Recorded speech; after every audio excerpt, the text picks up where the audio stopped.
میں عابد حسین، میں سوال کرنا چاہتا تھا کہ یہ ہم اپنے ملازمین کو زکوٰۃ دے سکتے ہیں؟ ٹھیک ہے، مجھ سے بھی یہ جو صورت حال بیان کری تھوڑا سا اسے اور ایکسپلین میں کر دوں کہ بعض اوقات یہ ہوتا ہے مختلف کمپنیز میں، اداروں میں، کاروباری حوالے سے بالخصوص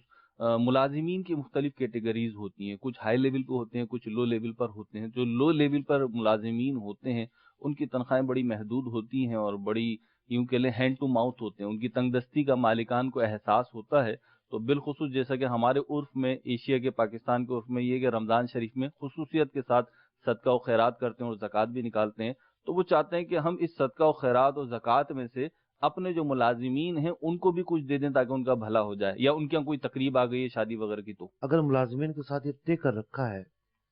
کہ سالانہ بونس انہیں دیا جائے گا، ٹھیک ہے، اگر یہ طے کر رکھا ہے ٹھیک ہے، اور پھر خیال آیا کہ انہیں زکوٰۃ دے دی جائے، ٹھیک ہے، تو وہ سالانہ بونس تو سیلری کے طور پر طے کر رکھا ہے، ٹھیک،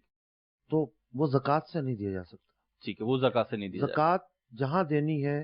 وہاں آپ کا کوئی مفاد نہیں ہونا چاہیے، ٹھیک،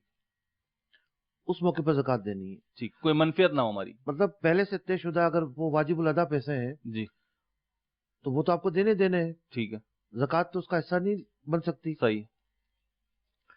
دوسری بات یہ ہے کہ زکوٰۃ کے لیے سب سے پہلے قریبی رشتہ دار، ٹھیک، آس پڑوس، ٹھیک،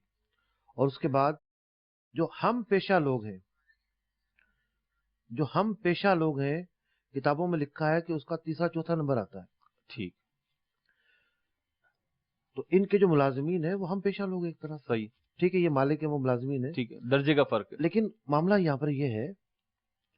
کہ شریعت کی تعلیمات کی حکمت دیکھیں آپ، جی، قریبی رشتہ دار اور آس پڑوس، ہم پیشہ لوگ،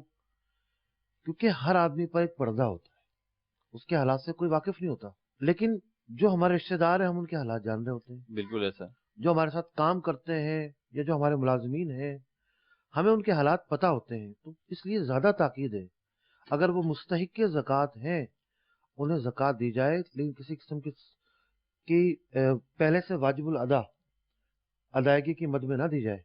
کہ آپ سوچیں بونس بچ جائے گا چلو زکوٰۃ دے دیتے ہیں، نہیں، ٹھیک ہے، زکوٰۃ ایک جداگانہ چیز ہے۔ ٹھیک ہے، اب ایک اور چیز بھی ہے ٹھیک، کہ زکوٰۃ تو ادا ہو جائے گی جی، لیکن ثواب نہیں ملے گا۔ اللہ، وہ کیا ہے؟ اگر کوئی یہ نیت کرتا ہے کہ جناب چلو یہ ملازم ذرا ٹک کر رہے گا، صحیح، یا یہ ماسی جو ہے بار بار پیسے مانگتی رہتی ہے، اس کو فلاں موقع پہ زکوٰۃ دے دوں گا، ٹھیک ہے، اور جو ہے وہ اچھی طرح کام کرے گی۔ زکوٰۃ دیتے وقت اللہ کی رضامندی کی نیت کرنی ہے، اور یہ نیت نہیں کرنی کہ جناب آپ اپنے کسی ذاتی مفاد کی وجہ سے دے رہے ہیں، ٹھیک، اللہ تعالیٰ کی رضا کے لیے دینی ہے۔